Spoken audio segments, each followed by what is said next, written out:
वक्त अच्छा हो या बुरा, वो गुजर ही जाता है। 94.3 माई एफएम से मैं हूँ वनी आपके साथ, और चलो आज कुछ अच्छा सुनते हैं। सुनाती हूँ एक साधु की कहानी जो इस शहर से उस शहर, इस गांव से उस गांव यात्रा किया करते थे।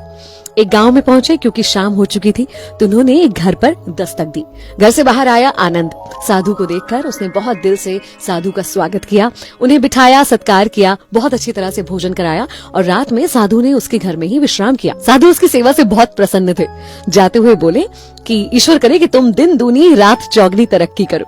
आनंद मुस्कुरा दिया और बोले, अरे जो है वो भी नहीं रहेगा। साधु को ये बात थोड़ी अजीब लगी, लेकिन वो वहां से चल दिए। कुछ समय बाद फिर से उसी गांव में साधु का आना हुआ। उनका मन किया कि चलो आनंद से मिलता चलो। इस बार उन्होंने देखा, ये क्या, आनंद तो एक टूटी फूटी सी छोटी सी झोपड़ी में रहता है। जब वो आनंद से मिले तो पता चला कि व्यापार में नुकसान हो गया था और अभी एक जमींदार के यहाँ नौकर है। लेकिन उस टूटी फूटी झोपड़ी में भी आनंद ने उतने ही दिल से, उतने ही मन से साधु महात्मा का स्वागत किया। रूखी सूखी जो थी उसके पास वो उन्हें खिलाया, फटी हुई दरी ही सही लेकिन उस पे सेवा करते हुए उन्हें विश्राम करने का अवसर दिया। जाते हुए साधु ने कहा कि मुझे तुम्हारी स्थिति देखकर दुख है, मैं चाहता हूं कि तुम्हारे पास धन संपन्नता हो, सब कुछ बन जाए। आनंद फिर मुस्कुरा दिया, बोले, कहाँ एक हाल जो इस बार है वो हर बार रहता है, कल किसी ने नहीं देखा, वक्त बदलता रहता है। साधु महात्मा के मन में ख्याल आया कि सच्चा साधु तो आनंद है जो जीवन की सच्चाई को जानता है। ऐसा सोचते हुए वहां से चले गए। तीसरी बार कुछ सालों बाद जब आना हुआ तो उन्होंने देखा, ये क्या, इस बार तो आनंद एक बड़े से महल में रहता है, बिल्कुल राजे रजवाड़ों की तरह। बहुत प्रसन्न हुए। पूछा आनंद से कैसे हुआ, तो उसने बताया कि जिस जमींदार के यहाँ वो काम करता था वो आनंद के काम से बहुत प्रसन्न थे।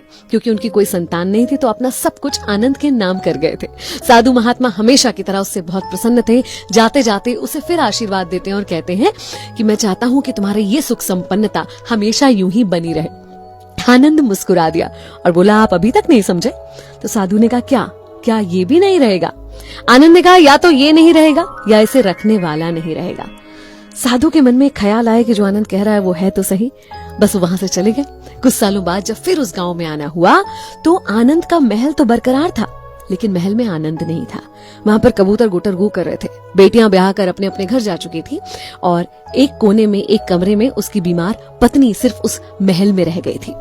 उस दिन उस साधु को एहसास हुआ कि कहने को तो साधु मैं हूँ, मगर असल साधु की विचारधारा तो वो आनंद जानता था। किस बात पे घमंड है हम इंसान को, किस बात पे हम इतराते हैं। जो आज है वो कल नहीं होगा, और जो कल होने वाला है उसका और आपको और हमें शायद अंदाजा भी नहीं है। हम ये सोचकर खुश रहते हैं कि हम मौज में हैं और सामने वाला मुसीबत में है, लेकिन ये भूल जाते हैं कि ना तो ये मौज रहने वाली है और ना वो मुसीबत रहने वाली है। असल इंसान तो वो है जो हर हाल में खुश रहता है। अगर माल है तो माल में खुश रहता है, और अगर बेहाल है तो उस हाल में खुश रहता है। हर हाल में जो खुश रहे, हर हाल में जो दिल से जिए, वही सच्चा इंसान है।